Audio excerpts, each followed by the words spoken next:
एक सुनार इंतकाल कर गया, जिसकी वजह से उसकी फैमिली में शदीद पैसों की तंगी आ पड़ी।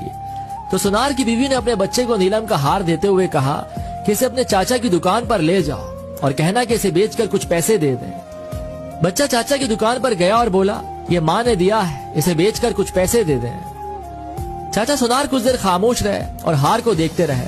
फिर बोले, बेटा अपनी माँ से कहना कि अभी मार्केट में मंदी है, कुछ टाइम बाद इसे मेरे पास भेजना।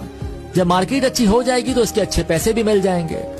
साथ साथ चाचा ये भी समझ गए थे कि इनको पैसों की बहुत जरूरत है, तो उन्होंने बच्चे को कुछ पैसे देकर कहा कि कल से मेरी दुकान पर काम करने आ जाना। बच्चा अगले दिन से काम पर आ गया और चाचा की दुकान पर हीरे जवाहरात की परख का काम सीखने लगा। कुछ टाइम बाद जब वो अपने काम में माहिर हो गया तो दूर दूर से लोग उससे हीरे जवाहरात की परख कराने आने लगे। तो एक दिन चाचा उस लड़के से बोले, अभी मार्केट अच्छी है तो अपनी माँ से वो नीलम का हार ले आओ।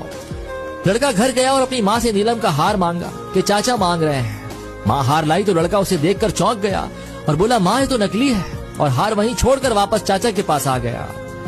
चाचा ने पूछा, हार नहीं लाए? तो कहने लगा, वो तो नकली है, लेकिन आपने मुझे उस वक्त क्यों नहीं बताया जब मैं पहली दफा उसे आपके पास लेकर आया था? तो चाचा बोले, अगर मैं उस वक्त तुम्हें ये बात बता देता कि वो हार नकली है तो तुम और तुम्हारी माँ को लगता कि आज हम पर बुरा वक्त आ गया है, तो सगा चाचा भी हार को नकली बताकर हमसे मुनाफा कमाना चाहता है। लेकिन आज तुम इस लायक हो गए हो कि तुमने फौरन उसे परख लिया कि वो हार नकली है।